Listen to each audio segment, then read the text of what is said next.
Vamos a vivir una tarde muy emocionante con las primeras series clasificatorias en categoría individual.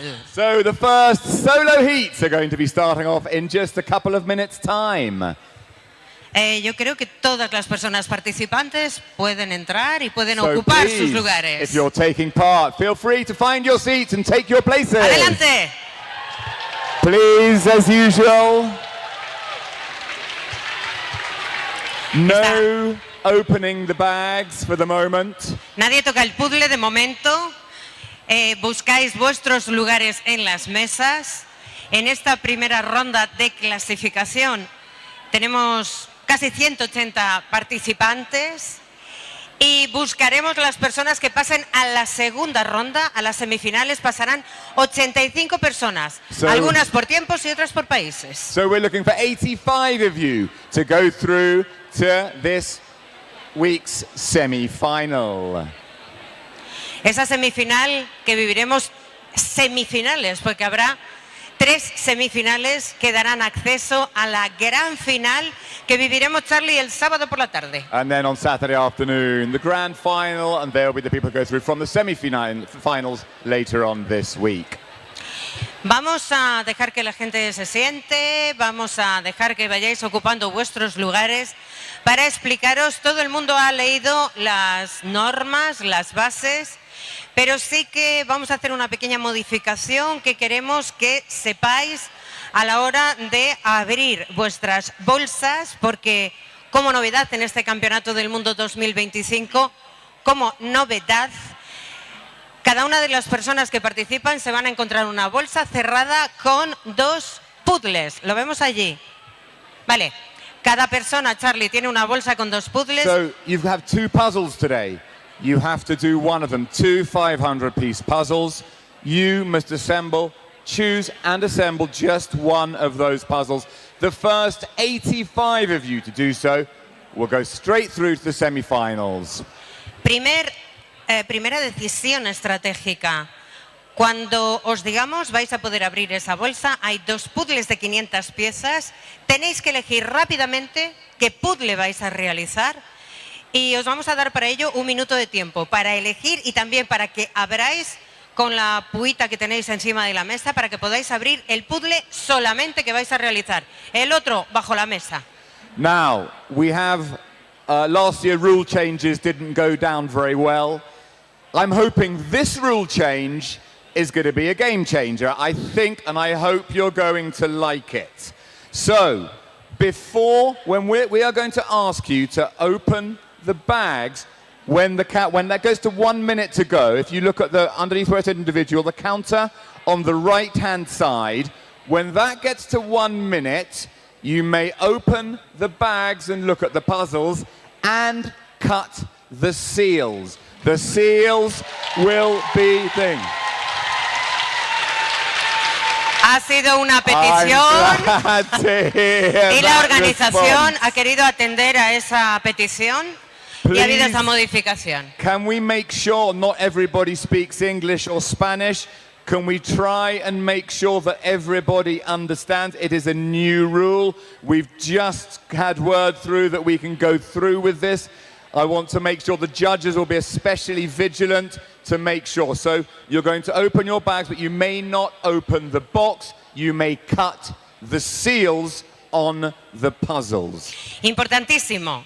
Hasta que Charlie y yo, a partir de ese momento, digamos cuenta atrás y digamos adelante, aunque hayáis elegido puzzle y eliminado el envoltorio del puzzle, nadie puede abrir el puzzle. Charlie. So nobody, as I said, nobody is to open the puzzle, and you'll see the count, and we'll do the countdown from 10 seconds, which will be when you can actually open the box and start to do your puzzle. So you will have a total of 1 minute. You can start making your choice in your mind of which puzzle you'd like to do. You may open the seals, but please do not open the box. Do not start the puzzle until we give the 10-9 countdown, which we'll be doing in... Nos quedan 2 minutos y medio. Vale, os vamos a contar más cosas. Veis que en la sala hay personas con un chaleco amarillo, son los jueces. Cuando alguien acabe el puzzle, tiempo, bien clarito para que un juez se acerque a anotar su tiempo. So there we are. There are wonderful volunteers who are in bright yellow, fluorescent yellow. So if you finish the puzzle, hand up and then shout time or tiempo, which is in Spanish, and a judge will come and mark your time on your timesheets, which you should have. If you're missing a timesheet, then let the judges know. You should all have a bottle of water as well. And you've been given a little black plectrum, which should aid you. You've now got a minute to do it quite carefully to open your seals. La púa, ya sabéis que la tenéis, tenedla bien a mano, cerquita de los puzzles para poder utilizarla. Yo no sé dónde está Alfonso, pero ahora tenemos ahí una cuenta que ya se ha iniciado. Alfonso, vamos a tratar de poner cordura en esto, porque hemos iniciado una cuenta de la que todavía no vamos a estar pendientes, porque que nadie se preocupe, esta cuenta todavía no sirve. Necesitamos 1 minuto de tiempo, Alfonso, para luego hacer la cuenta tras de 10 segundos. O sea, si me das 1 minuto 10, lo tenemos. Okay, so we're almost ready to go. We've just been ready to. We've just been a last-minute rule change, so the timing it might be a little bit of an issue right now, but we're ready to sign you off and to give you your minute of contemplation time and box opening time, but lo tenemos, not Alfonso. puzzling. Ahora lo tenemos. Okay. No. Vamos a esperar esos 46 segundos que todavía nos quedan. Creo que es el momento de destensar. Con brazos arriba y venga, a destensar. That's it. Just let the stress release time. We've got in 30 seconds. You're going to be opening the bags, removing the puzzle, but not opening, not starting the puzzles. You may remove the seals. I hope everybody understands, even if you're not English speakers. Vale, pues contando también la cuenta atrás, vamos a ver que ahora podéis abrir para elegir. So now is your minute. You may open the bags now. Tenéis 1 minuto. And look at the puzzles. Nos quedará 10 segundos para esa cuenta atrás. To look at the puzzles. Do not start puzzling. You may remove the bags. The judges make sure everybody knows this is a new rule. Maybe some people haven't understood. Hello Make there, sure everybody's looking but not starting. To the World Jigsaw Cut Puzzle the seals as well. 2025. Use this time to remove the seals. Cuando elijáis y lo abráis, nadie puede todavía abrir la caja del puzzle. Individual solo round A, and there's a rule change. Just a quick update. Right now, the puzzlers have been given 1 minute to open the bags, decide which puzzle they're going to So with 29 seconds to go when we'll start the test. Until we actually start. I'm sitting here with Michelle Casper, who's the host and creator of the eligiendo todo el mundo es una primera decisión estratégica. Venga. Y ahí vamos con los 10 últimos segundos. Desserts, and we have Lake Como. 7, so 6, or a 5, 4, 3, 2, 1. ¡Adelante! And we're officially starting. Next to us, we have the incomparable Rob Shields, host of the Peace Talks podcast. Fantastic human being. Rob, what are we looking at here in the field overall as we start in on this competition? Well, first of all, thanks for having me here. I'm super excited. It's the very first round, so the energy is high. There's a lot of people trying to scramble to figure things out last minute, and it's a little bit of chaos, and I enjoy a little bit of chaos. I understand that if you're a puzzler, you may not enjoy the chaos quite so much. But we're looking at some great folks to keep an eye on in this early round, and I love that they've chosen a square versus a rectangle puzzle. That'll make an easy choice for some folks. Well, either an easy choice or a really hard one, because these are unreleased puzzles, meaning that these are released puzzles, meaning that some people may have run these into the ground over and over and over again, getting practice on it. So they may see a circle and go, that's the one that I'm going to crush, even though circles are generally slower on average than a lot of the rectangular ones. Yeah, there are definitely a lot of people that I've been speaking with who have been concerned about the specter of a circle puzzle, but other people who are like, I actually like a circle puzzle. It's unusual. It's got great piece shapes. I enjoy the variation. So very excited. Yeah. Michelle, tell us a little bit about the 2 puzzles that we have today. Yeah, so we have a regular rectangular puzzle, a Lake Como, Italy. This one has been on the market for a while, so it's quite familiar. It's from 2024, and we have a nice section of sky, a lake, and trees, buildings. So many people have done a Lake Como image. This is a typical one with that.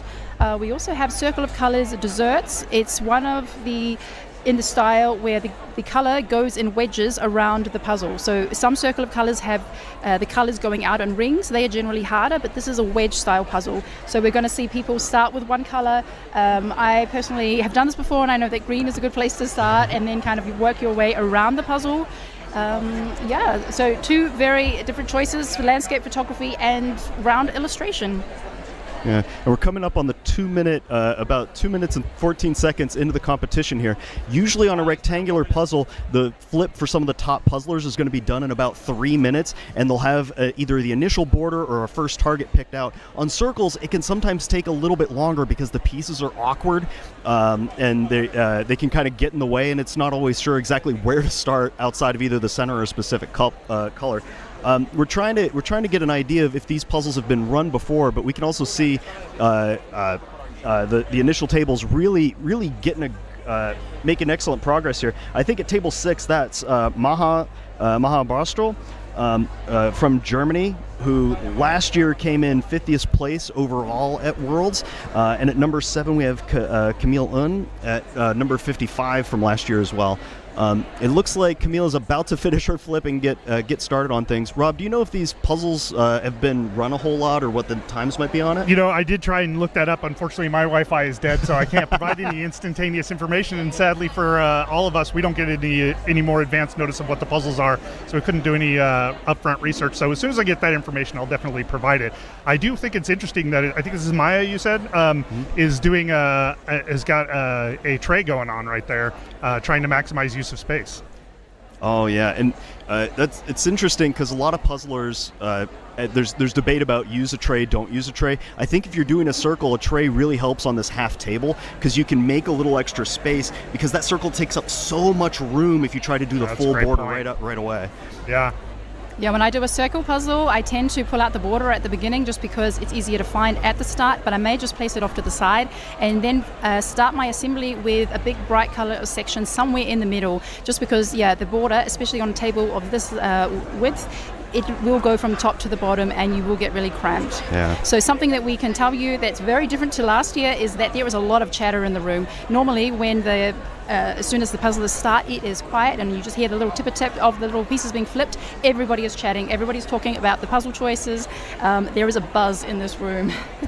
Yeah, I think an important thing to remind folks at home, this is the first time that we've had a double puzzle pick in the individual solo rounds. We've seen it in teams before, but in the individuals, that's kind of a surprise. And, yesterday, puzzlers found out that they were going to have to open the box themselves. Right. In a lot of other competitions, the tape is already removed. And so there was a lot of controversy involved around what's the timing scheme for having to open it and all those kinds of things. So that's why at the start, the announcers, Charlie and Rosa, were telling everybody, you get 1 minute to look at the image, cut the tape of the one that you want to do, think about your life, get excited, and then go right away. And we're crossing the 5-minute mark here, and you can see that some folks are doing a big sort up front with those landscapes and the circles. I'm surprised that it's such an even split between these two. I was just going to say that exact same thing. I'm seeing a lot of circle puzzles out there, and that's sort of surprising because I think, as Michelle, you said, they can be more challenging, they can take more time, they have more clues, and if you're not a landscape person, I suppose that's where you go. It's illustration, so it's got a lot of things you might like. But I think it's a really good choice here because, you have people who really like sky and photo and landscapes, larger sections, and then you have people who prefer busier illustrations. And so for me, I'm someone who likes busy illustrations, so I know I would go for a round puzzle with this choice. Well, and even with we can hold up that box here. I would gravitate towards the round puzzle, mostly because the poles inside of it seem really distinct and direct. For landscapes, a lot of individuals, it depends on, do you enjoy gradients in the skies and those blues, and can you deal with some of those greens? The outline from that green to the blue on the landscape puzzle seems pretty good. What's the name of that one again, Michelle? That one's Desserts. Oh, this one's Desserts, and what's... Lake Como. Lake Como, thank you. And yeah, Lake Como's been running off a lot, and I know Just Desserts has as well. But you can see, on that zoom in, there's lots of little flowers that can get picked up early on that can be good targets to anchor things in and then build off from there. The houses are also different colors, so you have 2 distinct red houses, a a few houses that are a bit more yellow and white. So when people come to the building section, they will also do some color sorts and work off the houses one by one. So Rob, which one would you have chosen? I probably would have chosen the desserts one just because there are a lot of distinct visual cues for that particular one. Having said that, and I don't do a lot of practice on puzzles in advance, and it shows in my scoring, but I've actually done the Lake Como one very recently. I think it was lent to us by Gene and Kathy Reuter as a practice puzzle, and so we've done that one recently. So I actually have a little more familiarity with it, so I might have chosen that one just on that basis. Yeah. And it's I want to let people know we've had a Wi-Fi shutdown here at the Dome. It's been kind of on and off, so we can't see the YouTube comments right now. So please keep rooting for the people that you know and care about and are excited for, and a lot of the people that you don't know that are going to be rising stars over the next week that are going to make puzzle history in a lot of different ways, because they're going to be able to look back at the chat later and know that you were excited for them.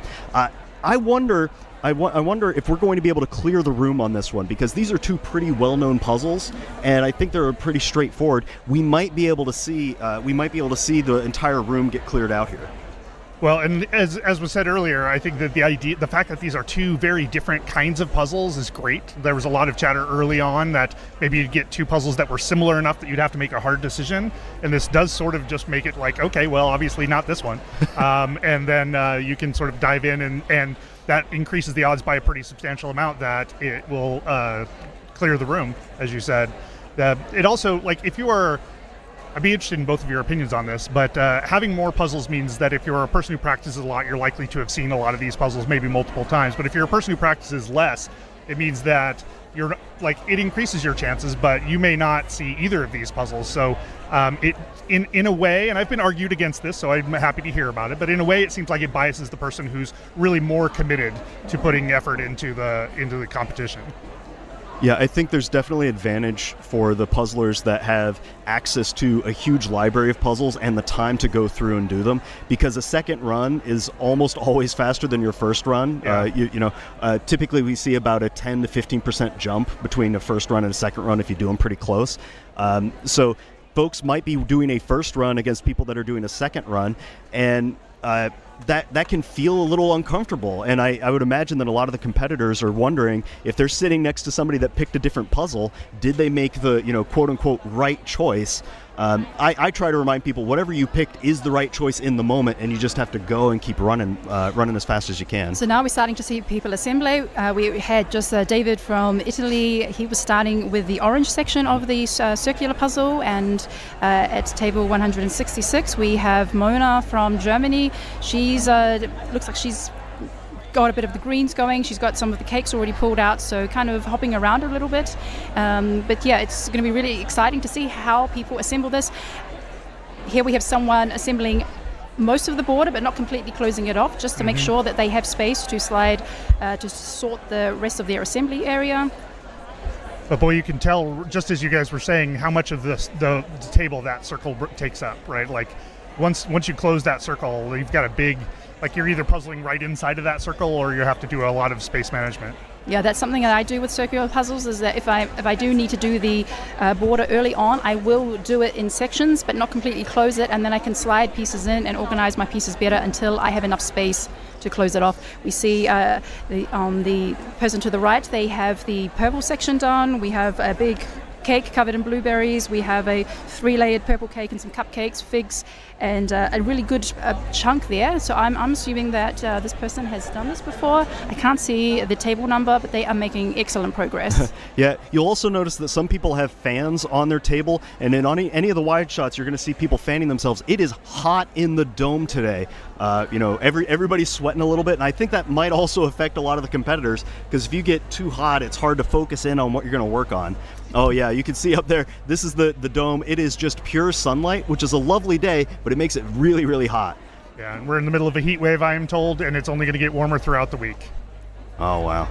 And you could see one of the Japanese competitors here traveled a long way, and you can see that she's made a pretty decent sword. It looks like she's pulled some of the red and those brown pieces. In this dessert circle, there's also a soft gradient in the background that can help people.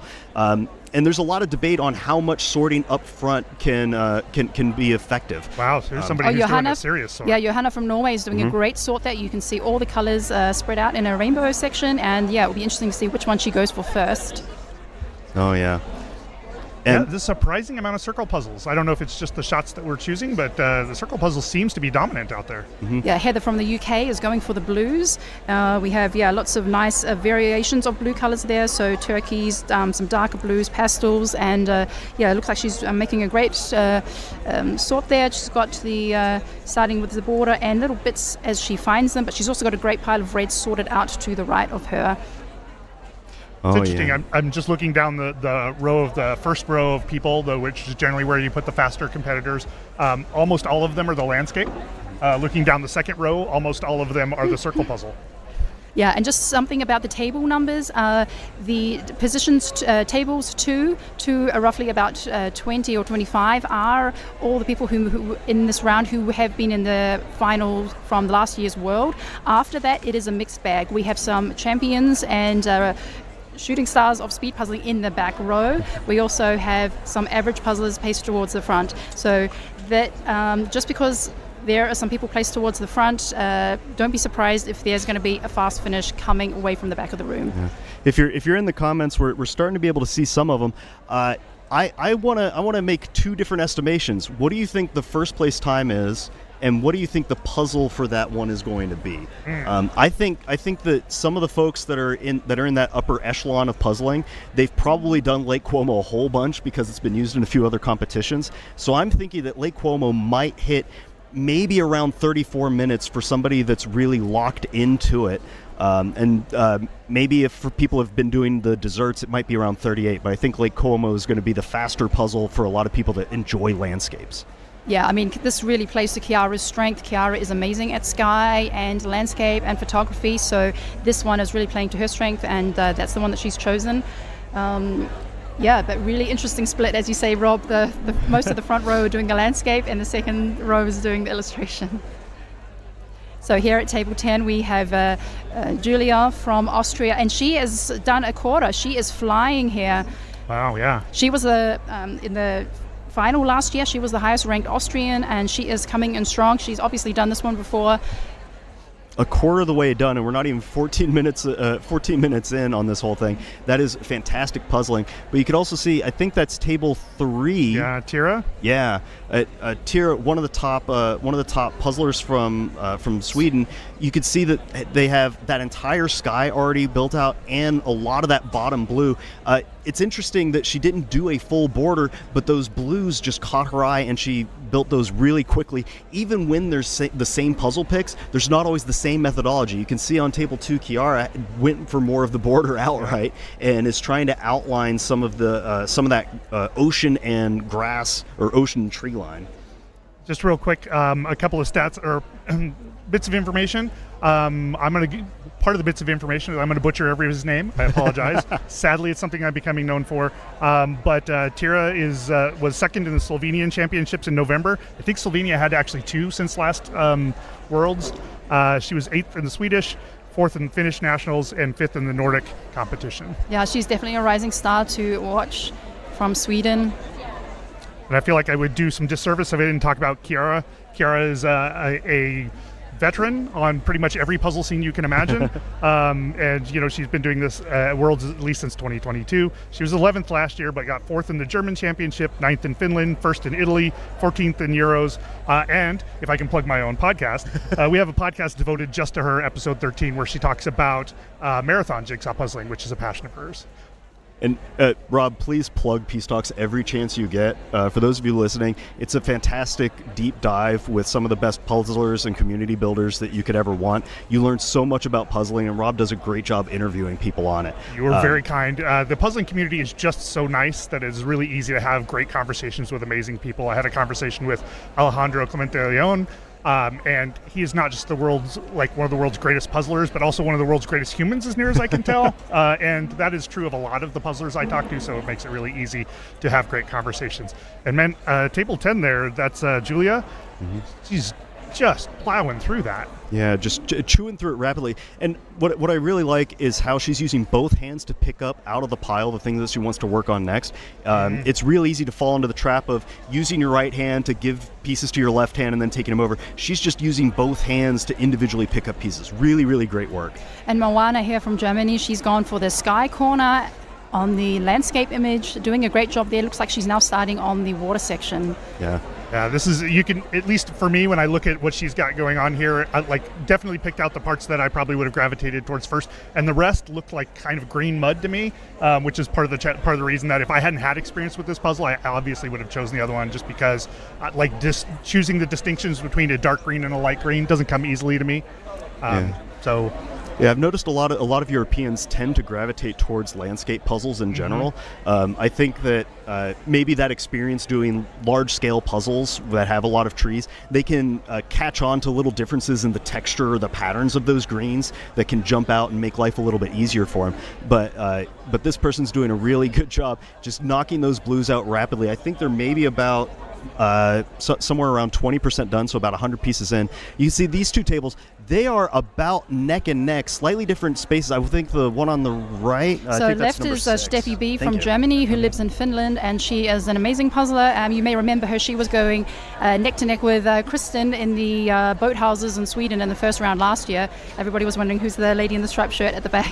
But now everybody knows that, yeah, that's Steffi B, and next to her is Maya from Borstel, also from Germany, making great headway there. She started on the buildings. She's got the yellow house out of the way, and you can see she's got the skyline built where the trees meet the sky, but hasn't got it filled in yet. Yeah. Steffi was 7th in the German nationals and 5th in the Finnish nationals, since I have that at hand. And also, I know we talked about Maya, but she was 8th in German. I think we probably mentioned that, first in Austria, and 20th in the European Championship. Just to check that one off my list. Yeah, so we have Adam from Czech, and we have next to him Megan, the Canadian champion from 24 and 25, both working on the desserts puzzle and both starting in that blue section and working into the purples. Is it Megan?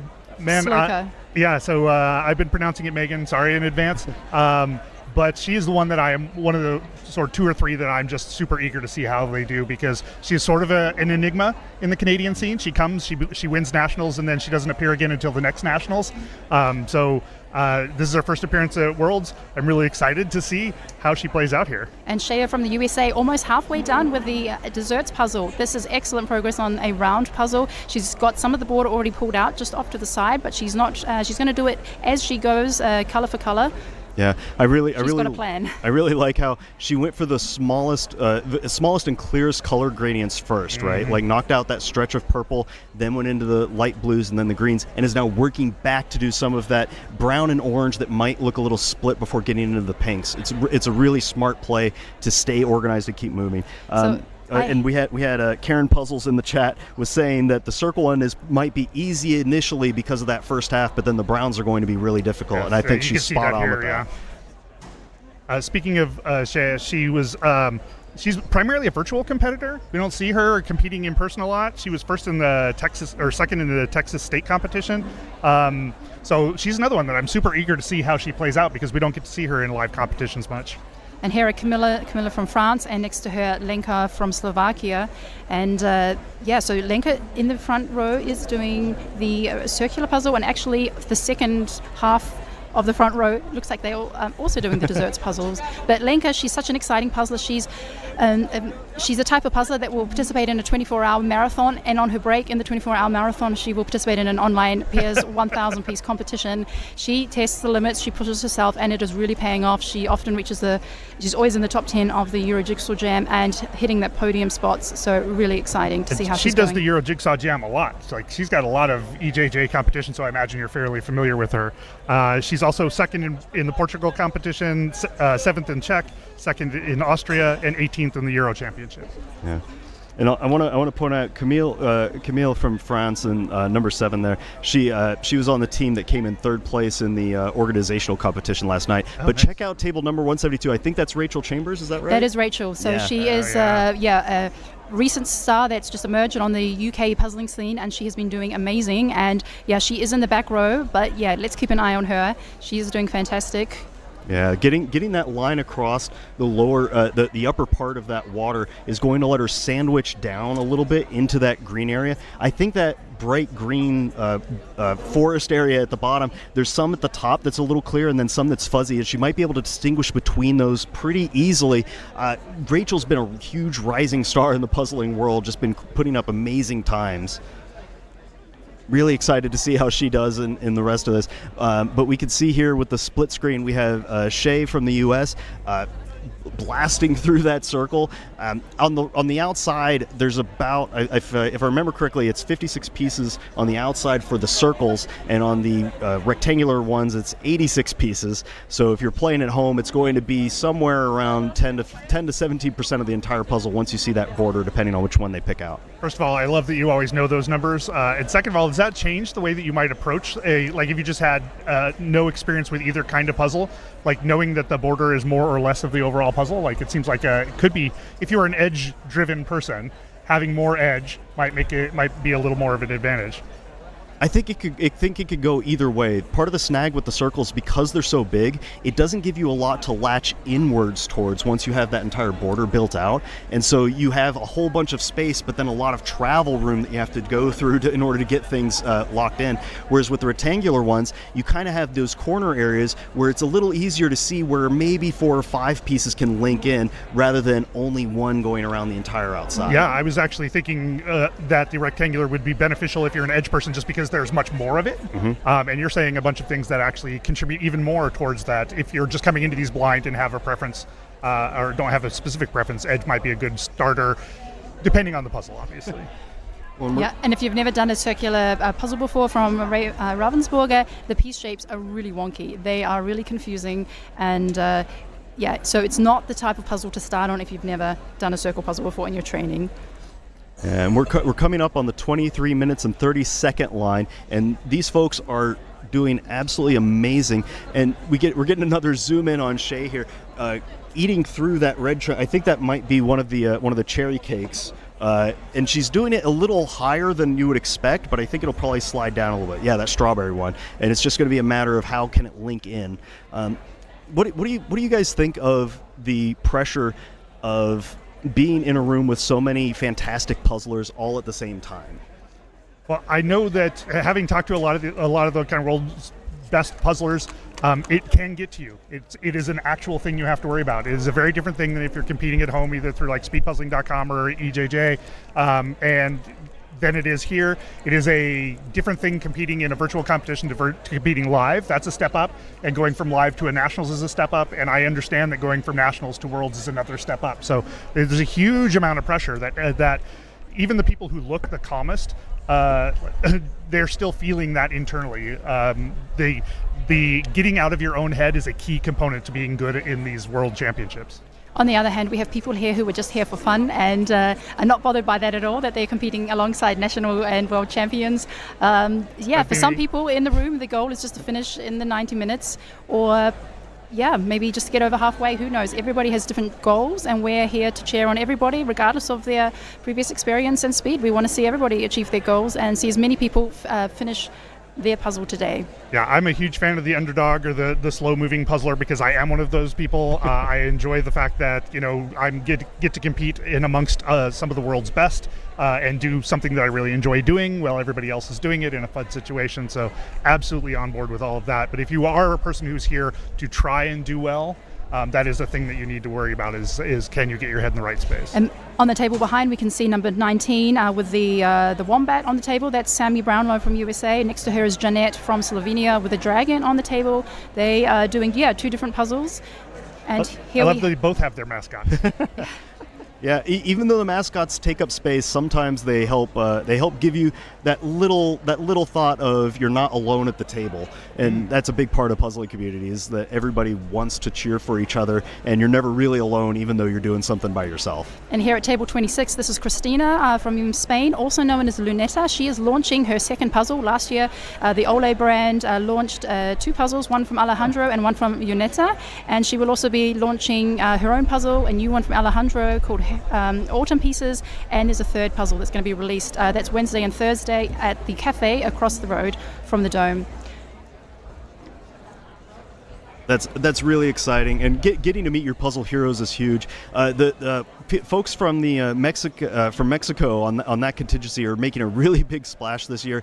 They did great in the organizational competition yesterday, and you can see that this person, I can't quite catch the name. Thank you, Rodrigo, has 3/4 of this thing about finished and is starting to lock in those reds, doing a really good job. You can see that because he spread a lot of the pieces above his puzzle and also to the side, sometimes I call it the rainbow spread. You can end up sorting down a little bit as you're going through, and then you don't have one big stack or a pyramid of pieces, and it can be a little bit easier in order to facilitate the later stages of the puzzle. So do you just start migrating pieces that you can sort down out of there? Because I can imagine, like, if you're not being thoughtful about it, that's a lot of reach to have to do continuously. So you're just migrating them towards you as you go. Yep. Oh, that's a great idea. Yeah. And Simona from Austria in the top right-hand corner in the red shirt. We're seeing a very similar shape here forming by those who are doing the landscape. There's kind of like this triangle in the middle that's going to be the last section to fill in. Simona is doing great there. On the left, bottom left, we have Megan from France, also known as Mug. And on the bottom right, we have number 4. That's Jana. Tell us about Jana from Czech Republic. Yeah, so Jana is the 2019 world champion.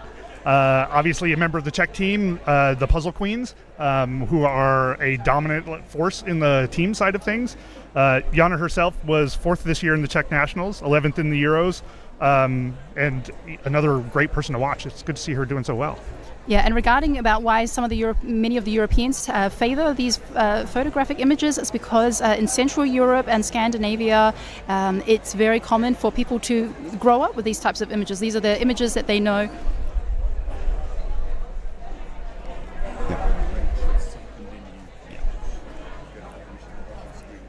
Yeah, we're just getting a little bit of an update from the field to see who might be making some real big waves that we'll be seeing on the cameras here shortly. But we can see there's a lot of progress here. Table number 4, that's Jana. She's doing this really cool thing where she's sorted the pieces onto 2 different puzzle boards, so that way she can kind of shuffle things around and work on different aspects of the puzzle at different times without taking up a ton of room. Sometimes that can be costing you a little bit of time in the extra touches to get things onto a board, but if it makes up the trade-off down the line because you're organized and you could just zipper through, then it's worth the investment. Look at just how easily she puts those pieces into place. Like the level of accuracy it takes to put a piece in there that you're not jiggling it around when you're trying to get it in, but it just falls straight down every time is, I think, an underestimated skill and super impressive as far as I'm concerned. I could watch people do that all day. And did you notice she's doing her puzzle upside down? No. And amazing. She's using that board to give herself a bit more table space. So by placing it on top of the assembled area, she has the pieces closer to her. And as you said, Jim, she's shuffling them around and without having to reach and lose valuable seconds reaching over to the other side of the table. Yeah, I've become more and more of a fan of puzzle boards for space management, just because, like, if you're going to pull out edges but you're not going to do them, great, put them on a board, set that board aside, and then, as you said, you can easily move them up over the top of the puzzle, whereas normally, pieces on top of the puzzles freak me out a little bit, so it's nice to have them on a board where it's obvious that they're a different thing. So I like seeing more and more people using them. Yeah. And we just crossed the 30-minute mark, and here are 4 that are coming as front runners. We have Shea, Rachel Rachel, Maya, and Jana. 3 out of 4 are working on the Lake Como puzzle. And as we hit the 30-minute mark, it's so easy to start falling into a little bit of a lag because you've been focused and at high attention and moving quickly for 30 minutes straight at one thing, and that can really start to take it out of you. So you start to feel a little tuckered out going through things, and it's hard to fight. It's hard to find that extra gear to finish a puzzle hard. I think Jana's doing a really good job here, and she's almost at the point where any piece she picks up has a place to go. There's not going to be a lot of ambiguity left, so she can almost brute force the ending of this puzzle to close it out once there's no random space left in the middle. It's going to be really exciting to see it close. I think she's going to accelerate in, and we might see this be well under 35 for her. I think we are seeing the slowdown that Karen Puzzles mentioned in terms of that last quarter, because we're seeing that the people who've chosen that and seemed like they were out front are starting to lag a little bit. Oh, look at that. Maya's doing so well. Oh, wow, yeah. And now some of those folks that have done Lake Como are mostly into the trees. They're fighting through the forest in order to finish this one up. Rachel Chambers here, that one of the top UK puzzlers, trying to get those buildings squared away. They can be a little tricky because of how those windows are split. But Shay Burkett here, diving into that lower right-hand side, trying to get those targets built. I think some of those browns between the croissant and I'm not sure what this other dessert is down in the bottom. That churro. But that churro. They look very similar, and it can be a little tricky to figure out which one's which. But she's making excellent progress here. But I think the Lake Como teams are probably going to be the faster puzzles. Mm-hmm. And here we come up on the 32-minute mark, and we could see Maha and Stephanie making their best moves here. I think Maha is ahead. I think Maha and Yana are neck and neck here coming into the close. You're absolutely right, Rob. Doing this one upside down is pretty bananas, but if you're used to it and treating the image as a little more abstract, sure, rather than trying to pre-estimate what you think it should be, might work out in her favor here. So that might be something that we see in pairs and teams with Yana, that she's the one who works upside down. It just seems quite natural for her. How amazing is it to have somebody that is capable of doing that? And she even has the box upside down. It's she just prefers to do it in that orientation. That is an amazing skill to have. And look at Kiara, made up a huge amount of progress there.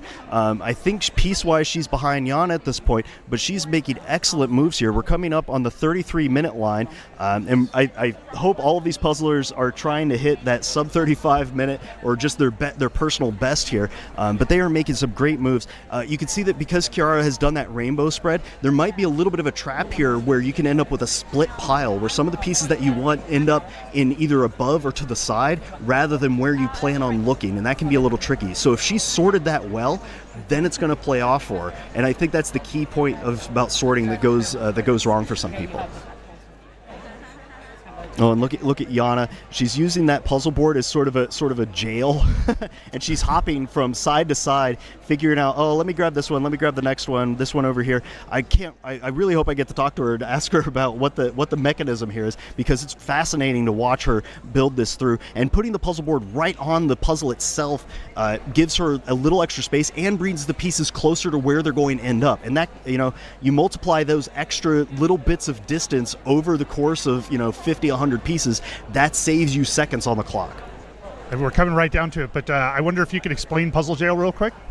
So, with Puzzle Jail, sometimes you can pick up a piece, try it in 3-4 different spots, and you set it aside, and then you come right back to it a few moments later, and you try it in the same 3 or 4 places. So when you do that, you end up wasting time trying the same piece over and over again. So if you set it to the side or a different location, you put it in jail, and you don't worry about that piece until you have a lot of the rest of the puzzle done. Yeah, so we're coming right down to it. It looks like Yana's got a few left. Yeah, Yana's doing great, and I think right down there too. Yeah, Maya's they're neck and neck almost. This is going to come down to the wire. I think Yana has a little bit more of a stretch here. She has 1, 2, 3, 4, 5, maybe about 10, 15 pieces, and Maya has. So similar. Similar. I think Yana has the advantage here because everything's lined up. She's going to be able to use that shape work. I wonder you would watch how quickly this closes out now that she can only use the shape. Any piece she picks up is going to go right in. She can smell the end. Is she going to be able to get this under 35 minutes? I'm not entirely sure. It might be just over. Oh. Look at how she uses both hands. Each hand is putting a thing in. Now she's just using the right hand. Gets it in at 35.04. We have our first place finish for the solo individual A in the 2025 World Jigsaw Puzzle Championship. Nice job, Yana. Congratulations, Yana. But Maya must be just coming up a few seconds behind. Let's get a catch of Maya. But Kiara is also using a board with a similar technique. That's an adorable little board. Oh, and there's Maya from Germany. right on the heels. This is what I love about jigsaw puzzling. At pretty much any level, but especially at the top level, where people like you're putting together 500 pieces, and it comes down to seconds. It really does, and so it's not like somebody finishes and it's a slow thing. It's like, it's action-packed. Things happen back to back to back. And it's also a little jarring for folks who didn't get first place, because you hear that clapping and that calculus in your head goes off of, oh no, I'm so and so far behind, or I'm so close, and it can throw you off of your focus. So it's I always encourage puzzlers, no matter what happens outside of your table, focus in and stay locked in on your puzzle and what's going on. And keep going as fast as you can. So Kiara does have her pieces sorted. They are in rough little shape groups, and on the board she has the 2 ins and 2 outs, and her special pieces are at the top. So she is very careful about looking for the right shape, and that's helping her to be more accurate. Yeah, that goes a really long way. I think Kiara is going to be able to slide here into third place, but you never know. Sometimes we have people that are in the back that kind of sneak up on us a little bit. But Shay might be coming up on our first finisher for the circle puzzles. In the comments, I might have missed a couple guesses. Did anybody get close to the magic time of just over 35 minutes for the first finishers? So Shay's got to work. She's reaching it all over the puzzle now, doing a lot of hunting and pecking and sort of pushing things around. Yeah, Kiara curled up over her puzzle like a tiger, pouncing on each one of those pieces. Look how intentional each one is. Oh yeah, it's just methodical. Getting those last ones in. Only has 2 remaining. Gets it in, and congratulations, Kiara! Yay, Kiara!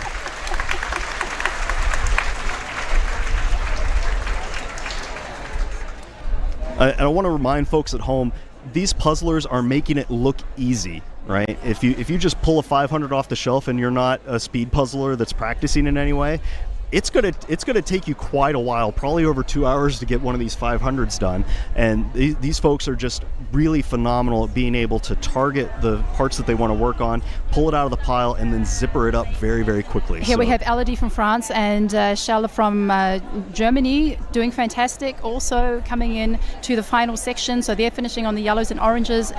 So very, a little bit behind Shay. Oh, and there's Rachel Chambers. I wonder if we're going to get our first circle finisher before the next Lake Como. But Rachel is finishing up those trees, and I think she is a really good eye for that shape work. I've seen her close, and it is phenomenal. I saw her top out at getting like 22 pieces in a minute on a close at one point. Wow. It was bananas. Of course, I say that right whenever there's the really tricky green section. I remind folks that whenever the camera's on you, your ability to puzzle goes down by about 5%. It's true. Just because there's suddenly this giant eye facing you, and that extra pressure throws you off of what you're looking at. But they are all doing a really good job coming up with the 39-minute mark here. When you're farther downfield like myself, when the camera comes around, you're like, do something impressive, do something impressive. Well, and Rachel's about to do something impressive. Can she keep this under the 40-minute line? A lot of puzzle. We were saying earlier, the puzzlers have different goals. Some puzzlers want to finish in first. Some puzzlers just want to finish. Some puzzlers want to keep everything they do under the 40-minute line. And it looks like Rachel's going to be able to crush that really quickly. It's down to the last 2 pieces, and she gets that last one in. Nice. Congratulations, Rachel. She won't be in the back next round. Congrats, Rachel. Look how happy she is. She is thrilled. So I think that's our 4th landscape puzzle. Yep, It's think finished. That's right. Yeah. And you were talking about people's goals, and one of the things that keeps coming up when I talk to people is some of their goals, even at the highest level, is just about doing a puzzle well. Like, it's not really about the time. Like, if it comes out to time or place, great. But what they want to come away with is a feeling that they did a great job, that they were in a flow state, that they did the best possible version of that thing that they could. It's just I want to come here and I want to do that puzzle well, regardless of what happens. Yeah. Oh wow. Let's try to find who this is real quick. Yeah, this is Rodrigo that we were looking at before from Mexico, and again, he was doing really well. Still is doing really well. I don't want to downplay that at all, but he's hit that hard kind of muddy brown section, and that is definitely slowing folks down.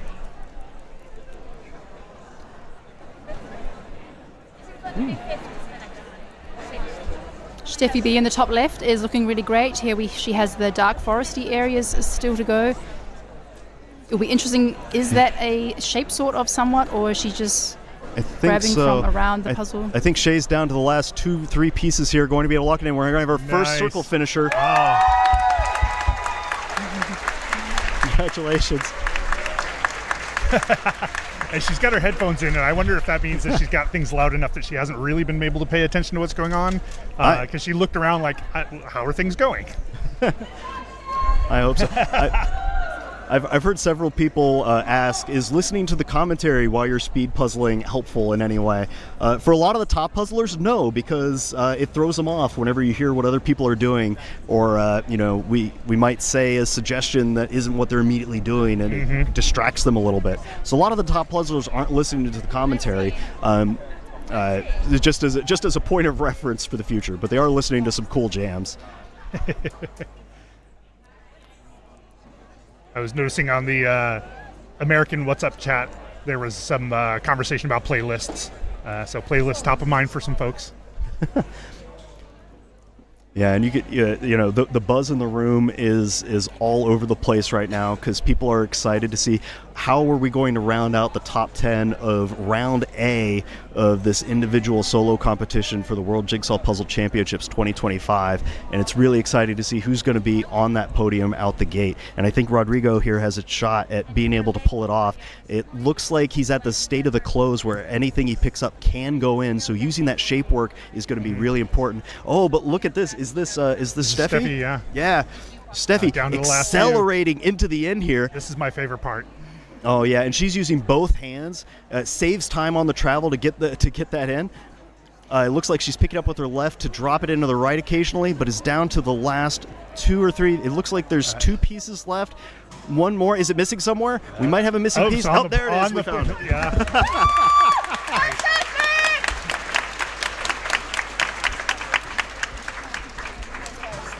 Congratulations. Oh, sounds like we had another finisher. Oh, this is Megan from Canada.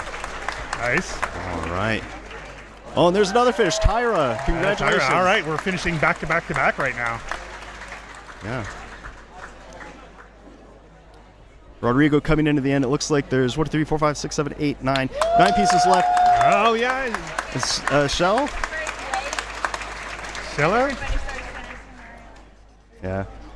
Yeah, we're coming up on the point where everybody's going to start finishing one after another, and it's just going to be a cacophony of cheers and running. And here's Rodrigo from Mexico. Congratulations. Nice job. I don't recall seeing Mexico doing particularly well in previous competitions. Is this new? This is a big change. I think they're going to make some great moves this year and put themselves on the puzzling map, as it were. That's amazing. So it looks like we have our top 10. Yana, Maya, Kiara, Rachel, Shay, Steffi, Megan, Tyra, Shell, and Rodrigo. Oh, Nice yeah. job, everybody. And for those of you wondering, since last year there has been an update to the results system. We actually have a screen in the room here that has the top results, and those are getting updated. But we can see them in the room, and ideally before people leave, they'll know if they've qualified for the next round or not. And here's the New Zealand champion, Tyler, right at the back at table 173, her first world championship. Yeah. Her first in-person competition was the New Zealand Championship. Yeah, she came out of nowhere. And here's Simona from Austria. Congratulations, Simona. Fantastic job. And this can be really jolting for a lot of people. One of the main goals in this preliminary round is just make it into the semifinals. And we're taking the top 85 competitors to go into that next round. So at a certain point, you start losing count of the number of applauses, and it just starts getting a little spooky as to if you're going to make it. But I am rooting for everybody that has that for their goal to make it into the next round. And here comes Puzzle Talk Rosa. She's got a cooling device around her neck. And she's got the last pieces. Here they go. Oh, wow, there it is. You can see the hand shaking a little bit as that adrenaline hits. Yeah. And they get the last one in. I love that look. Oh, very well done. And here's Lenka. Yeah. Congratulations, Lenka. Somebody's asking in the chat, how long are these rounds? The individual solo round, they're given an hour and a half. in this preliminary A in order to complete this puzzle, and that's a tight timeline on puzzles that you're not familiar with, or if you just are kind of new to puzzling, it can be really tough to do some of these. Reese from Australia, congratulations, Reese. You can see us right behind him, but Reese is the star of the show. And he puzzled on the opposite side of the table. Really well done. The Australians came a long way, and they've done a really phenomenal job of making their presence known here at the World Championships. But it does look like a 50-50 split so far with the finishes of the two different puzzles. It looks like Hannah Siegler, who's sitting right next to Reese, is also just about to finish a circle puzzle. And so is Tyler right here. It's going to be close. And there's Eva from Poland. Oh, with a little note. Oh, can't see it. Oh, and there's Hannah. Congratulations, Hannah. Dressed appropriately for the weather. Yeah, there was a lot of discussions with the puzzlers about what was going to be able to wear. What was going to be wearing. I think the New Zealand and the Australians with those jerseys kind of cools them off. And one of the Dutchies. Yeah, we're starting to see the comeback of the circles here as they start rolling into their finishes as we come up on the 47-minute mark here. Found the piece in the bag. Yeah. And that was Twin Brought? I think so. Oh, one of the mysterious pair, the twins, or not twins, but sisters. Yeah. Yeah, they were the pairs championship at the Jan van Hasseren competition. Yeah, they're absolutely formidable on those really busy puzzles. Yeah, and I think they're going to be definitely ones to watch. And Anna, side by side finishes. Yeah. And those of you in the chat, I know that you want to, that there's individuals that you might want to see. The camera crew is working as hard as they can. With so many great puzzlers, they can only jump as fast as possible. I'm really hoping that they've all done their 10K running lately, because they are bouncing around the room like ping pong balls trying to get everybody's finishes. There's Ninka from the Netherlands, and right next to her is Patrick from Switzerland. Really interesting seeing the number of circle finishes kind of overtaking Lake Como at this point. I wonder if some puzzlers picked a puzzle that they were comfortable with just so they could get a good time they knew they would qualify for without having to really put a lot of pressure on themselves to rush. Yeah, it's a great strategy. If you know that you're already a fairly speedy puzzler, you can sort of relax. Use this as a method of this particular round as an opportunity to sort of get used to things, relax into it, choose things, like you said, that are comfortable. We've seen Alejandro's team do that in the past, where they chose harder things just to try something new because they knew they were going to qualify. So if you feel like you're up in that area, you can take different tactics than you would if you were right at the end. And Patrick Inninger from Sweden finishes. Switzerland, apologies. With a puzzle piece in his beard.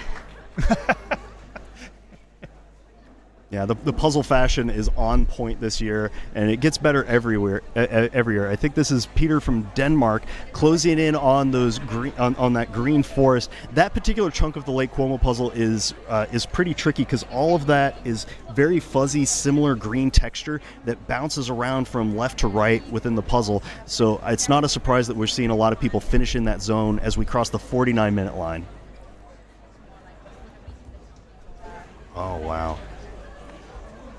And there's sort of a buzz in the crowd as we try to figure out what the standings are going to be. I've lost track of how many people were in. I don't think we're close to the top 50 yet, but as you start hearing those finishes, you get nervous. We can see a couple more circles getting close. So that's Zin Lipua at the upper right-hand corner, former Portlander, which is where I am, Portland, Oregon in the U.S. She's now defected to Seattle. But both powerful puzzler and a power lifter. Oh wow, that's a powerful person that we should not anger under any circumstances. No, but Zin's a nice person. Here representing Malaysia, and that's Megan from France.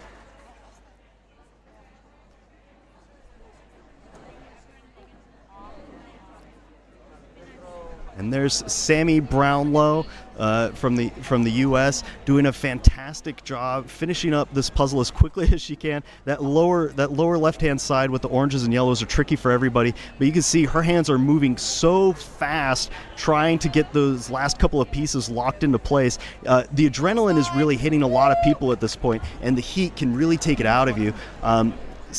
Sammy is one of those people that usually gets really affected by the heat along with other folks. So she's doing excellent right now to keep this well under an hour. And here comes Jackie to wrap up for New Zealand. Get those last two in. Come on, we believe in you. I love that shirt. To me, it's always fun to watch the last few pieces go in because everybody's hands are shaking, and you can sort of put yourself into the headspace of that. Like you're just trying to get these last few in, and if only you could get your hands to obey just calm down. Just will your nerves to obey at the very end. Oh, we love these expressions, the relief as people place those last pieces, and they know it's over. Yeah. And there's Sammy Brownlow finishing Sammy! for the U.S. Congratulations. Very well done. Sammy chose the circle versus the... Is that more into her area of expertise, is the illustration? Or? Yeah, more of the illustration, and landscapes are tough for a lot of U.S. players. And unless they've done the landscapes before, they'll typically shy away from that and for something that they've done before. And there's Astrid finishing strong.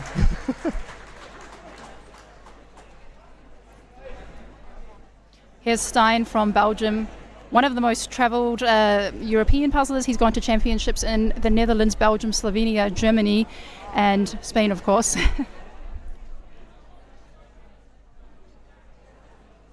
Yeah, I wonder for some of those folks that are doing Lake Como, how much that shape sort is going to help them out here coming in towards the close. And right beside him, also coming in on those trees, at table 31, that is Ulla from Estonia, I believe. Yeah. Or possibly, no, yeah. Can't tell which direction the table numbers are going. Top left is Minika. She's very instrumental in the Dutch community, launched the Dutch Jigsaw Puzzle Association and organized the competition. There she is. Slaps the table. I'm sorry. Everybody's okay. Nobody's injured. Just pure excitement on finishing the puzzle. I love to see those expressions of just outright joy and satisfaction in conquering. It can be a little disruptive to the people you are next to, but as a person who's been startled by other people finishing, it's worth it. They're doing great. I love to see their expression of joy. And here's our top 10 for the individual group round A. It's Yana, Maha, Kiara, Rachel, Shay, Stephanie, Shell. We missed a couple there, sorry. But then we've gotten up through our top 20 here, all under 50 minutes, which is really impressive. And now we're having more and more finishers rolling in. I want to point out in the comments, somebody's been writing cheers and poems. This is from Rainbow Cutie. Corner pieces found in 5. Straight edge pieces, she eats them alive. Selma's solving way too fast. Is she human? We don't ask. That's absolutely beautiful. A great cheer for Selma Christian in Sweden. So you have fans everywhere.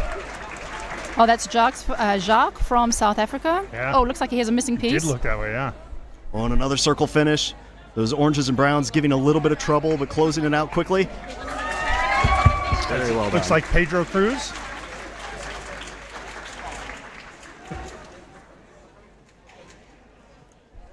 Indonesia. Oh. Aria from Indonesia is done. And Elodie also walked past us. She wasn't on screen, but Elodie from France has also finished.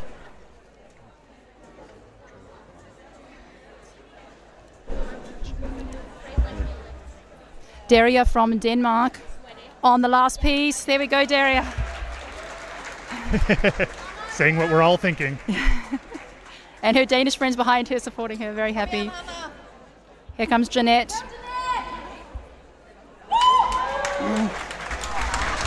There we go. So just recapping the top times, Jana finished in 35 minutes and 1 second, and 10th place was 43 minutes and 21 seconds. So people have got to be really fast to get into the top 10. That's Mona from Germany. And Salma from Sweden. And I know a lot of people might start getting nervous, wondering if they're going to hit the cutoff to get into the semifinal rounds, and that can really start to play havoc on your accuracy, because you start thinking about all of the other factors that aren't the puzzle right in front of you, and it can be pretty nerve-wracking. I'm rooting for everybody to stay as focused as you can, even though there's all of this cheering, all these people moving around, judges, cameras, people, so many distractions. Stay as focused as you can. We're rooting for you to do your best today. Here comes Hannah Carlson. Getting those last couple of pieces in. You can see picking the pieces up, checking them in the hand, and then dropping them in. Gets it done. Nice. I'm looking around in the background and sort of around the room to see how we might be doing in terms of clearing the room before the end of the time, and I think that we may not actually do that this time around. It looks like still half the people are puzzling. I see a fair number of people, and the ones that I can see, which is by no means representative, are all working on the circle puzzle. The ones who seem to have a lot left. But it also might be that less experienced puzzlers go for the more colorful image. Sure. Yeah. Or just the ones that they've done before or feel more comfortable with. Like if you took a shot at Lake Como and you had a really rough time on it, you might take a flyer on the one that you haven't done just because it looks a little nicer comparatively. And a chair from across the room. Peru, Sandra from Peru, who was also the champion of Colombia. Congratulations, Sandra. I'd love to see people from like Asia we don't see a lot of representation from, South America we don't see a lot of representation from, Africa we don't see a lot of representation from, so I'm always happy to see anybody from any of those continents. And there's Adam, he's going to finish strong here, just over the 57-minute mark. Nice. He locks it in. Congratulations, Adam. Adam has a YouTube channel for Canadian puzzling. He does a really good job. I think it's Canna Adam. Oh, that's who YouTube. that is. Yeah. Okay, that's great. Yeah, Congratulations. I've seen his stuff popping up lately. He's doing a lot of great interviews with Canadian folks. I haven't had a chance to listen to him, but I have heard that he is data nerdy, which I deeply appreciate. So I will go and say hey to him and exchange spreadsheets. Oh, yeah. And we just had another Adam just straight after him. Here comes Stein. Oh, and a puzzle pickup. Yes. Congratulations. They are flying in. Here come the finishers. Yeah. We're going to start losing track of people, unfortunately, here, folks, as the camera people run around trying to catch everyone. But we are excited for them. If you're in the chat, root for the people that you know and cheer on the people that you don't know. I'm always excited for for as many people to get in under an hour as possible. And you can see these people doing a fantastic Congratulations, job. Martina. Maita from Belgium. Oh, wow. I'm gonna step away for a second and see if I can hunt down Yana real quick. Do we know who this is? Coming right down to the last bits. Got that split of the greens, but is now just working in that one area. You can see people in the background fanning themselves as we see other folks finishing. It is still warm in here. You can see that you can imagine if you're in here pushing really hard, getting your adrenaline going, you might just be sweating up a storm in here. I'm not doing anything, and I'm already sweating up a storm.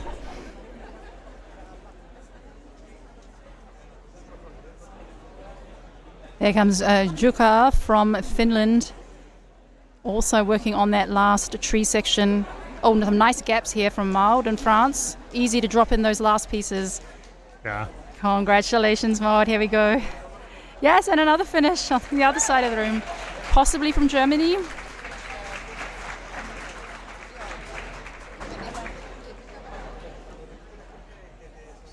Somebody from the Netherlands. Pauline. Yeah, so as we come up to 1 hour, oh, here's another finisher from France.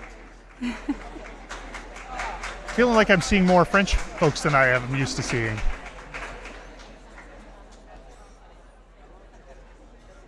The room has definitely quietened down. At the beginning, there was a really big buzz and chatter, and yeah, as the room starts to thin out, and some people leave the floor, and as the temperature rises, the room is getting less full, and we are hearing things quieting down a bit. There are a lot of spectators out here, which watching it from afar, I didn't see as much last year. Is this pretty typical, given the level of heat in here? I'm surprised at how many people are surviving just to watch. Yeah, congratulations, Yuka. So we just crossed the 1 hour mark. Just crossed the 1 hour mark. I just went to check. I think Yana already headed out, so we might not get to chat with her just yet. But we're hearing more and more finishes just wrap in. Table 152. That's Isabel. Zoe. That's Isabel from originally from Germany, but now living in New Zealand. She also has a YouTube channel. Isabel living puzzling on the edge.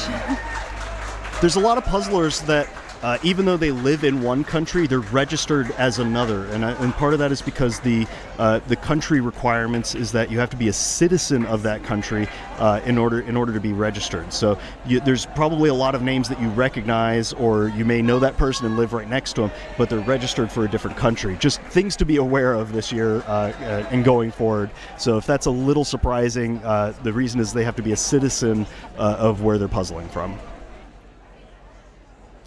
I like that Ayumi in the background here is just seeming to be having a fun time with her neighbor getting some camera exposure and finishing. Oh yeah, and this is I don't think we have our top 85 locked in just yet, but this is where the nerves really start getting to you. You can see a little bit of jostling, trying to force those last 4 pieces in or so, just going left, right, rotate them in. You know, knowing that camera's on you and everybody's about to cheer, and Louise finishes. Just under an hour and 2 minutes. Congratulations.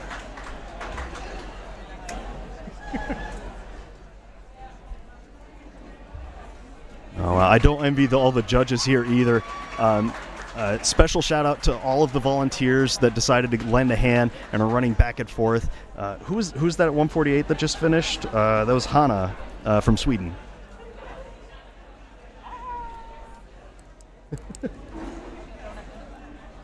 Yeah, I like that everybody started with the greens and sort of worked their way clockwise all the way around. I'm seeing them sort of land in the same place on the circle puzzle. We have another poem from Rainbow Cutie. Stack those snacks and hydrate well. They're solving like bats straight out of heck. No breaks, no fear, no Netflix show, just bits of cardboard, row by row. That's a U.S. member Caroline Orsi.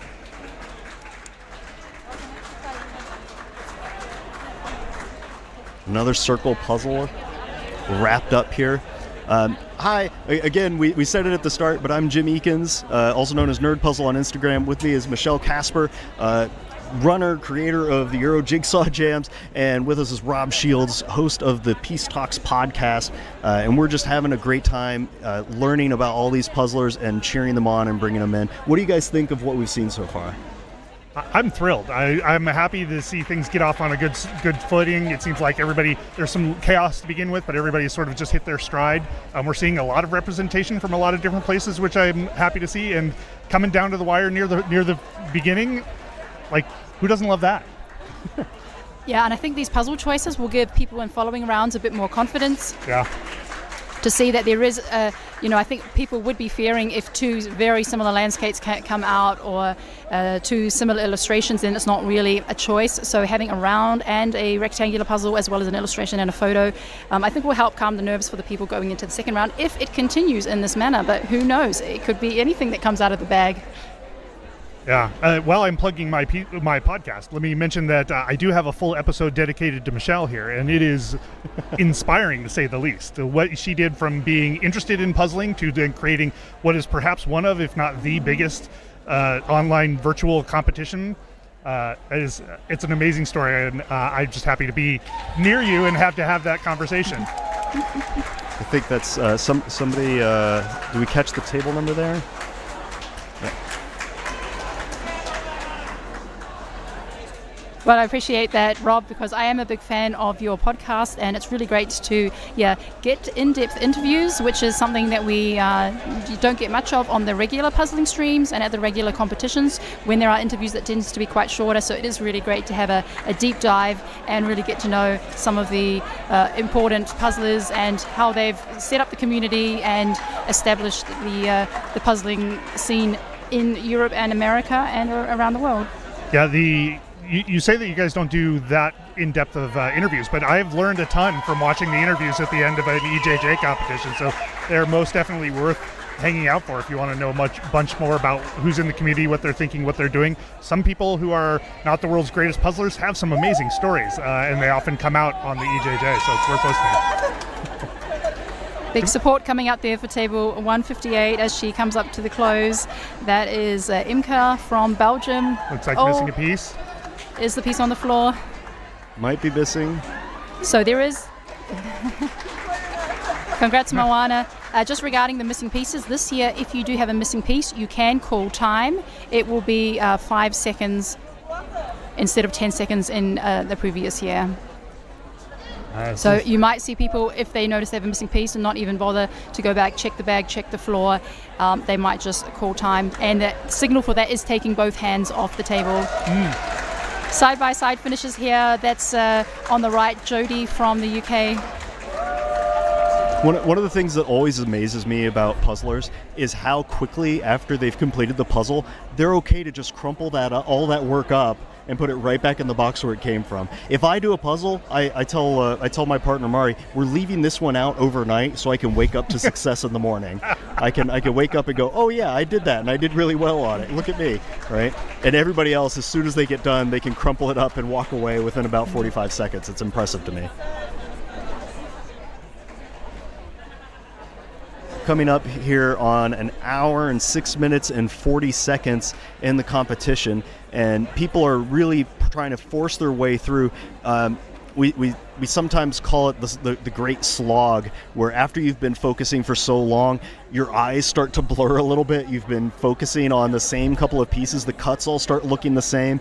You could see that the classic Ravensburger blue dust is starting to pepper a lot of the boards, and so sometimes the best solution is to just take a second, breathe, blink, invest that time in resetting yourself a little bit so then way you can move forward and attack the puzzle a little bit quicker. But it's not always easy to know to do that or to even think about it whenever you're going full tilt and there's all that pressure to finish or even to qualify for the next round. Absolutely. If you're just pushing and pushing and pushing, it can seem counterintuitive to take a breath. It can seem counterintuitive to take a moment. But especially like the hard part about a person who's not in the kind of elite side of things is the elites push hard, they're fast, they invest a lot, but then they're done in 30, 40, 50 minutes. If you're a person like me, you're going to be actively working hard until maybe near the end of time. So like that is a physical toll that you need to be ready for. That is a mental toll that you need to be ready for. In the dome today, it's a temperature toll you might need to be ready for. Hydrate as you go. Oh yeah, good call, Alessandra there, hydrating after completing that puzzle. I think that's going to be really huge this whole week. People taking care of their bodies. We hear a lot about back pain. Some people might think it's a joke. Oh, whenever you puzzle, you get back pain. It's like that's a real thing. You're hunched at a slightly awkward angle, and if you're hurting while you're puzzling, you can't go as fast as you possibly can. So protect your backs. We've seen people lean on chairs in order to take the pressure off of their back, or they'll kind of do a little bit of a split while they're flipping to protect things. But it's really important. I do remember an interview that Alejandro did one time where we were asking him, what happens when you reach that point of your body hurting a little bit or you start feeling the slog? And he very earnestly said, well, I just get the puzzle done before I feel that. Which is wonderfully honest. About that? Yeah, I don't think I've tried that, just getting the puzzle done before I hurt. I mean, if your back starts to hurt at 40 minutes, just make sure you get it done under 40 minutes. That's it's great logical, advice. Right? This is why they're professionals and I am just a kind of tail-end puzzler, is because they think of things like that. Yeah, just draw the rest of the owl, right? So, Rob, since you're one of the slower puzzlers, if I may say that. You may say it a lot. How does it feel at this stage, coming up, knowing that there's 20 minutes left, and you just hear cheers, and if maybe you're not feeling like you're going to finish it? What do you think might be going through the minds of those puzzlers still on the floor? Yeah, I'm happy to give you my perspective, and I don't want to judge that other people are thinking the same thing, but when the first few people get done, it's jarring, I think, as we talked about earlier. It's like, okay, well, the clock is really ticking now, right? Because before that, anybody, like, I could be doing fairly well, but at that point, where the line is. and somewhere around like 5 or 10 in, you stop paying attention to them because it's not really affecting you.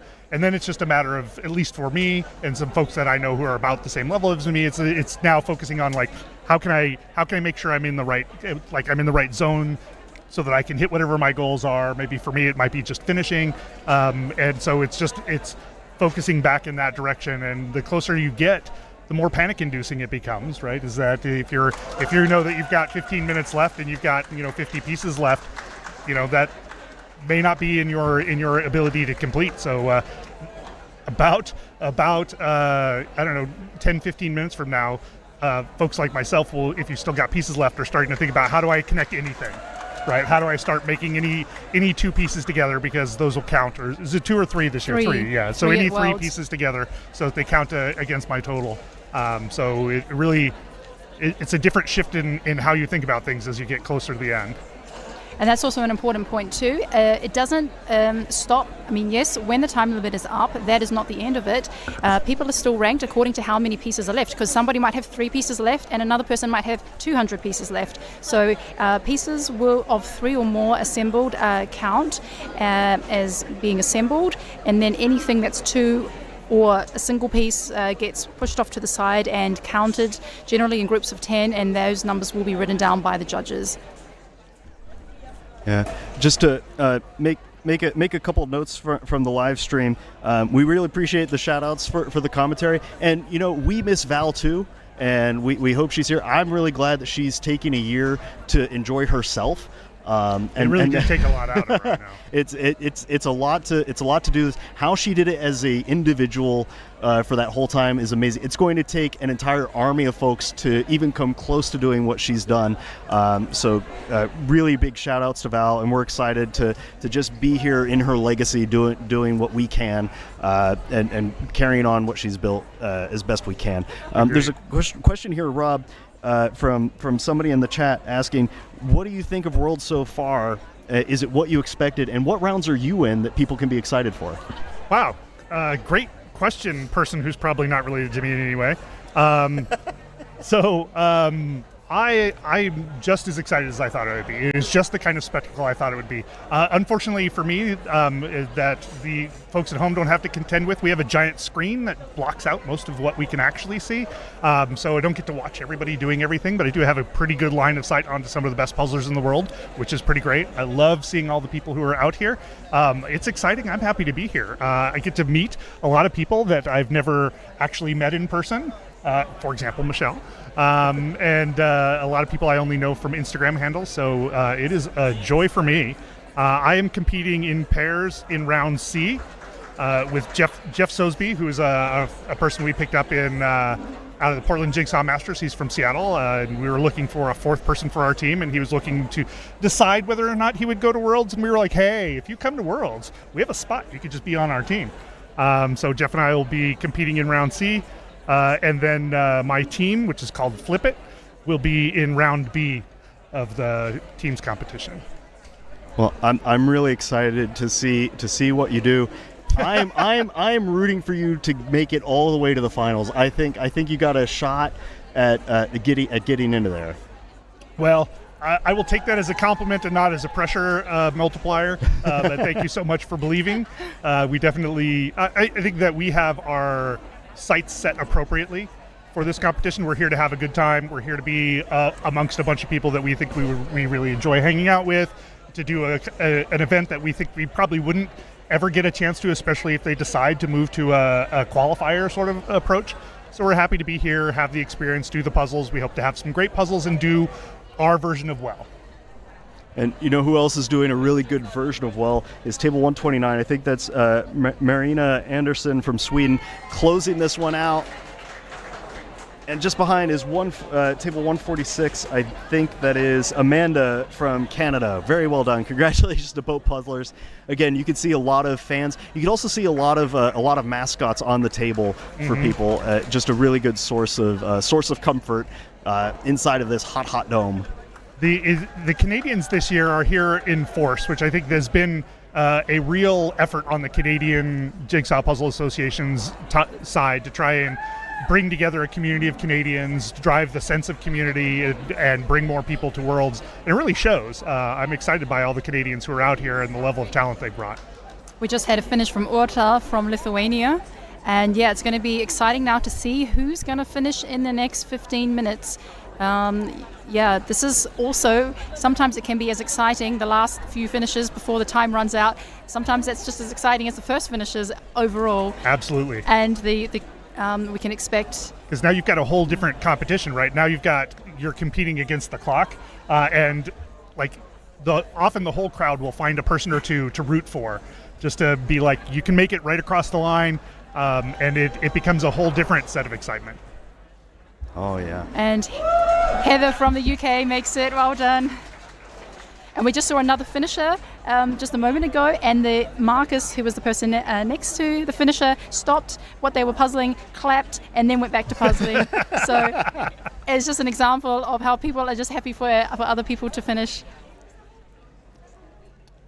Yeah, the puzzling community is wildly wholesome in ways that a lot of people aren't prepared for if you're not in it. The fact that people go out of their way to cheer for each other in the middle of a competition is wild. Yeah. Like, I'm going to burn 5 seconds because I'm excited for somebody else. A cross-handed puzzle pickup.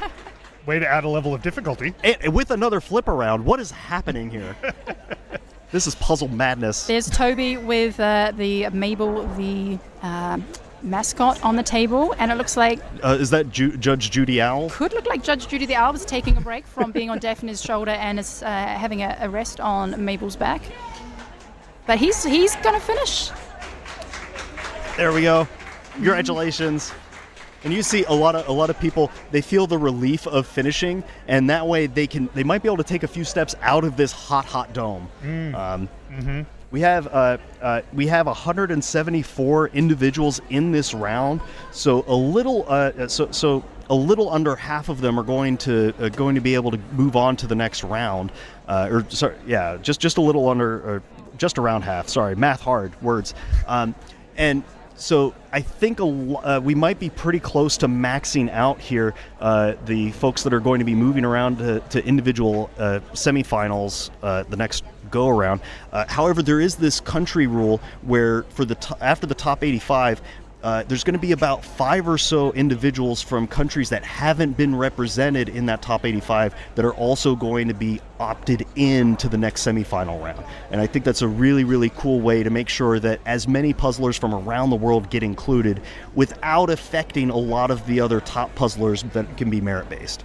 Yeah, and it's a lot clearer this year, I feel like. That last year there was some squishiness in that you could be moving forward unless you get bumped by somebody from a country, and that felt like a very different sort of experience than this year, saying we've got this amount of slots. If we have a country qualifiers that need to go, they will be added to those slots. I think that it's nice to have that clarity, because when you leave here and you don't know if you're going to be in it or not, then you have to be constantly paying attention to plan. And if, I don't know, the website isn't working, then how do you get that information, right?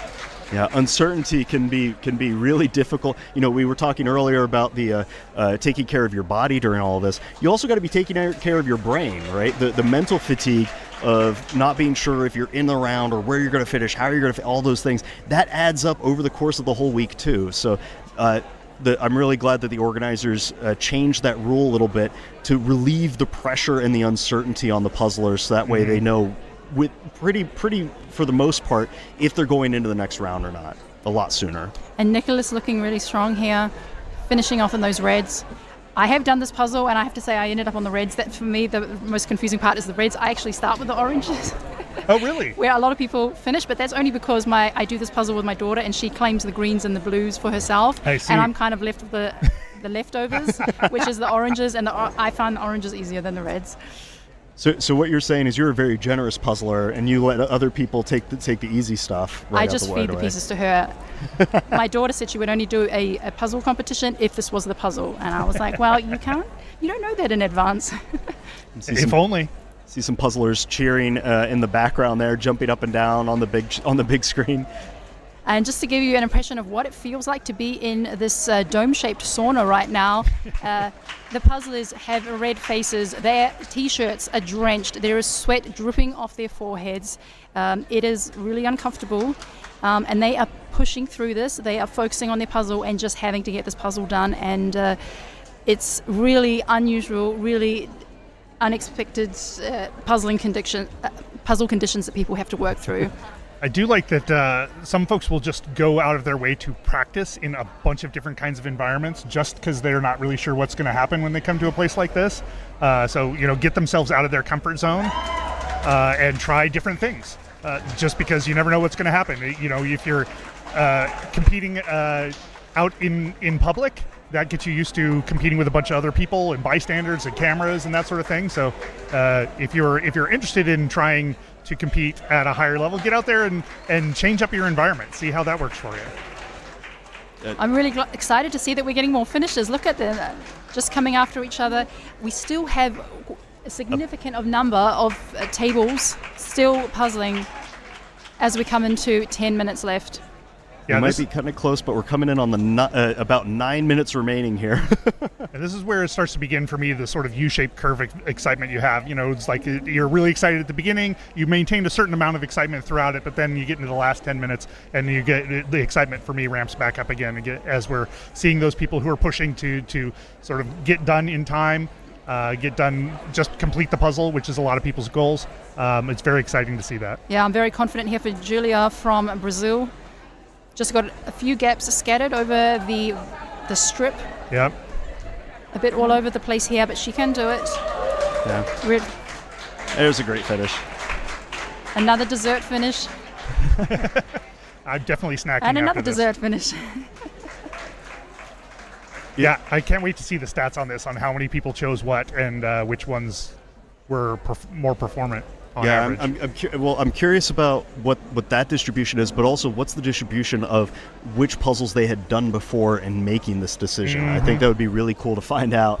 I'm not sure exactly how we'd be able to poll it, but that would be a fun data point to correlate here. It'd be interesting to go to like myspeedpuzzle.com and do first tries on these puzzles and see who's doing, like, what that distribution looks like of people who've never seen these puzzles before. Of course, you can't tell if they saw the other one, but you assume that if you chose one as a first try, it probably was not one. The other one you hadn't seen before. Otherwise, you'd probably have chosen that one.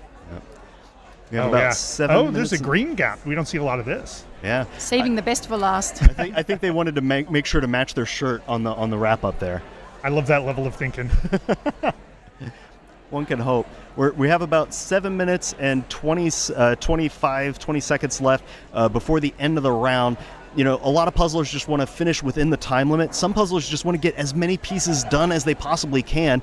And this is a tough environment. So many top puzzlers, the heat on top of it, all of the cameras, all the judges running around. There's a lot of pressure and a lot of distractions. And so the fact that people are doing as well as they are, given all of those extraneous circumstances, is really impressive. And how many people get to go out and say, I competed in the world of anything? And that's a real achievement.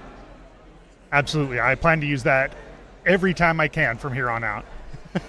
And that's one of the great things about the World Championship in its current status is that it has a very low bar of accessibility. Anybody who can get themselves here to Valladolid can participate in the World Championship. There is no qualifying criteria or national championship that you need to go to beforehand before getting the all clear.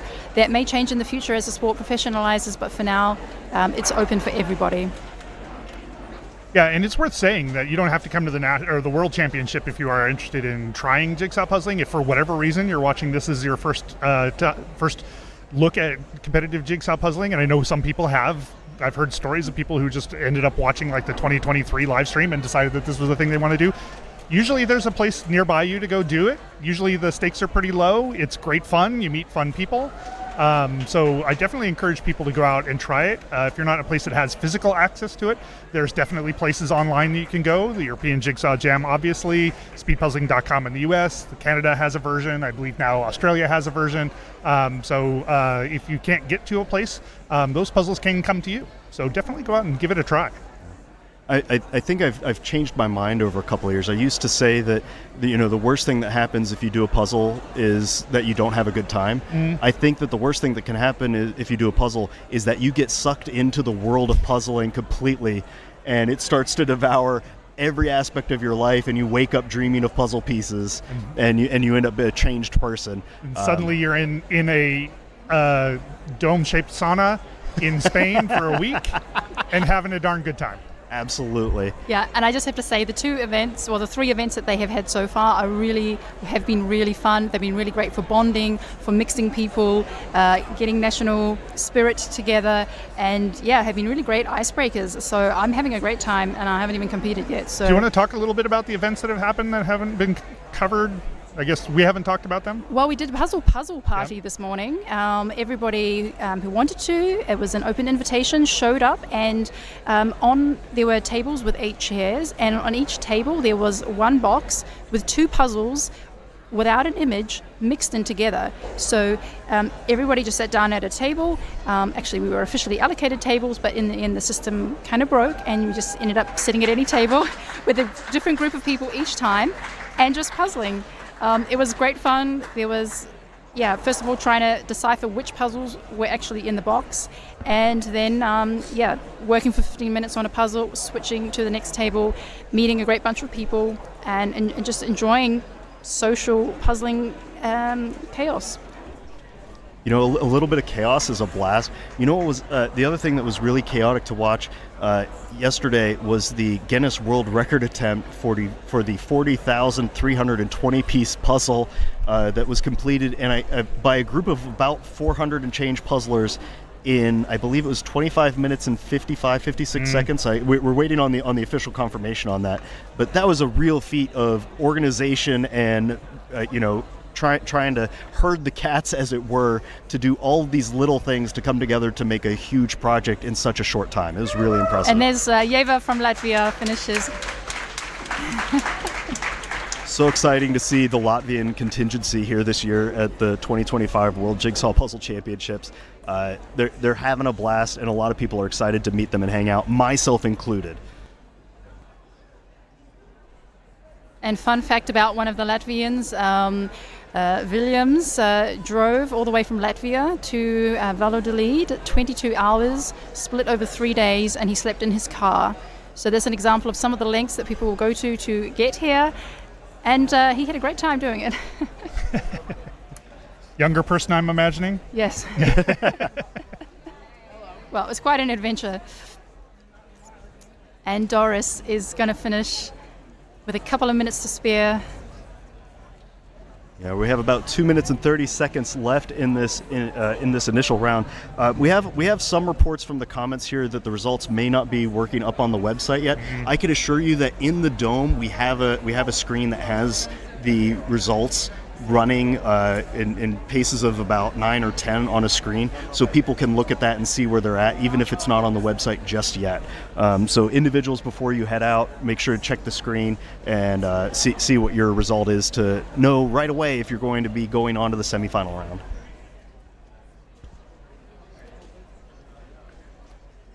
You can see somebody finishing up. I think that's seat 102. Trying to scroll around here. That's Joshua Lee, finishing strong on this 500-piece puzzle, doing a really good job. You can see that a lot of the pieces are kind of are inside of that circumference, and that's what I was mentioning earlier, where there's so much space from doing that border that sometimes it can be a little tricky to latch onto an outer part. And Josh is doing a great job coming into the close here, fighting for finishing as many pieces as he can. I love that you could see that there was a color sort going on inside of that. So it sort of looked like a blurry version of the finished version, and the pieces were kind of where they needed to be color-wise. And Sandra from the U.S. also doing a great job here, working off of a puzzle board, trying to get those greens in. That chunk on Lake Como is really tricky for a lot of people. I'm not sure if we're going to have another finish in the next 55 seconds or so, but gosh darn it, anything can happen. That's and when right. adrenaline hits, you can get that extra little bit of physical speed and wrap up. Sandra's got some American-sized puzzle boards there. You have 40 seconds to go. 40 segundas quedan para acabar esta primera prueba. That's Charlie giving the 40-second warning to the rest of our puzzlers here. Right, and this is definitely a shocking burst of adrenaline. If you haven't been paying attention to things, you've got to get going. You know roughly where you are, but when it gets down to 40 seconds, like now, okay, everything has changed. You just got it's at least for me, it is now a focus on just assembling 15. whatever you can. Like, can you get pieces together? I stopped doing as much like we're seeing here, doing it in the place, and more doing just getting pieces together. This is my favorite part whenever it ends. Listen to all these cheers for the finishers. Nice job, everybody.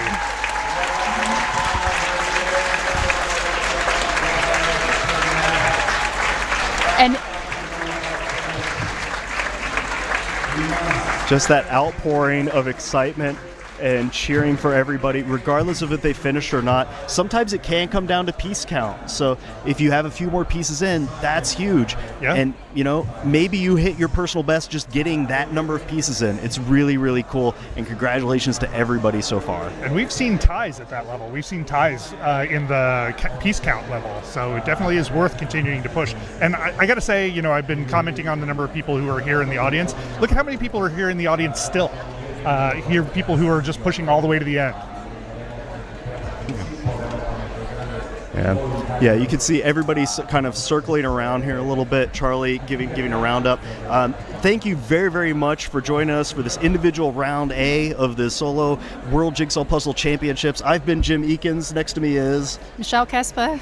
Rob Shields. And thank you very, very much. And we'll see you later on as we continue to round B next. At 6 p.m.